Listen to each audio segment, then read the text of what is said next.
All right, let's get tonight's awards program underway, and we will begin with the 2017 STEM Hero Awards.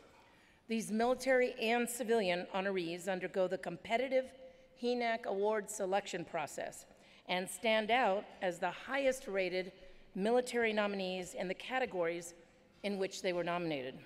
To present the award to our first two STEM military or civilian heroes, please welcome Major General Michael Wehr, Deputy Chief of Engineers, Deputy Commanding General, U.S. Army Corps of Engineers.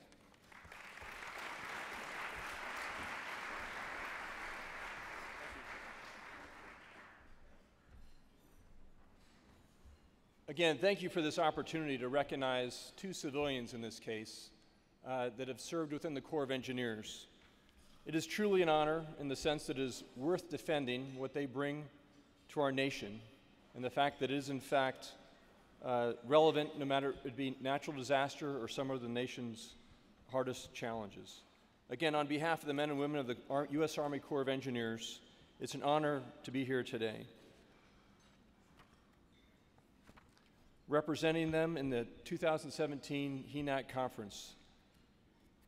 Again, the Corps of Engineers have enjoyed a long and a productive partnership in the great minds of STEM that have spanned across the country, and we are proud of the work that we've done, particularly in the K through 12 arena. But more on that later this evening. The first STEM Hero Award goes to Juan A. Dominguez.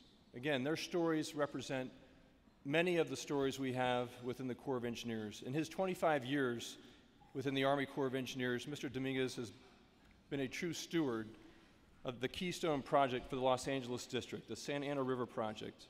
He has personally performed and managed all of the cost engineering work for the $2 billion project, including the design and construction of Seven Oaks Dam, the modification to the Prado Dam, and numerous miles of channels and levees. His work has aided projects for bridges, utilities, and roadways as well. Along the way, Mr. Dominguez has earned numerous awards, including the Commander's Award for Civilian Service Medal, 15 straight years of performance awards, and a NATO medal and a Global War on Terrorism medal for his 7-month deployment in Kandahar, Afghanistan. Born in Cienfuegos, Cuba, Mr. Dominguez was raised in Venezuela until the age of 14 when he moved to the United States with his family. After quickly learning English, he attended the University of California, Los Angeles, where he graduated with a civil engineer degree, and then immediately joined the Corps of Engineers as a U.S. Army Corps of Engineers intern.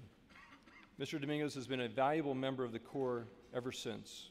He has been personally responsible for mentoring over 50 interns that have rotated through the cost section that he manages, and in fact, with institutional knowledge that he has provided, has made the Corps incredibly valuable with his expertise.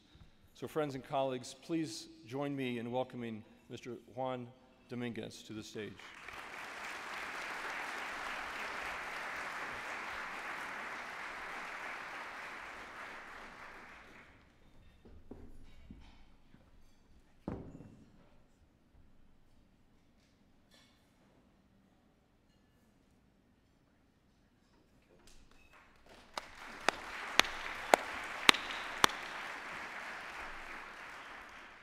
The next award goes to Myra A. Flores.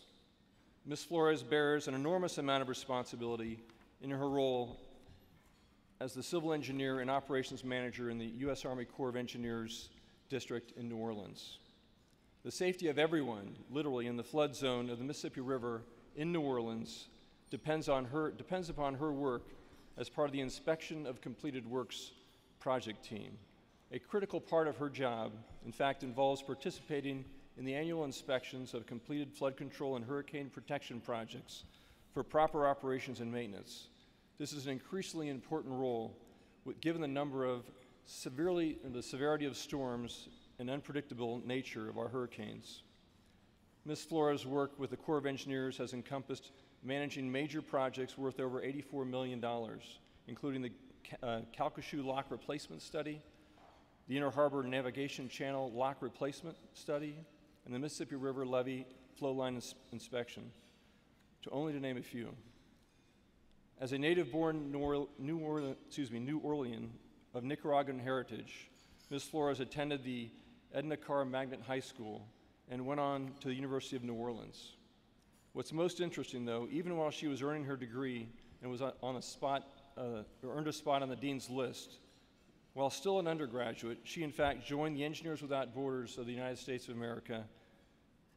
And with that, she literally worked on water supply and sewage improvement projects in Nicaragua, affecting thousands of people in the region. She also began working with the Corps of Engineers as a student intern and began training for her career in construction management. Ladies and gentlemen, please welcome Ms. Myra Flores to the stage.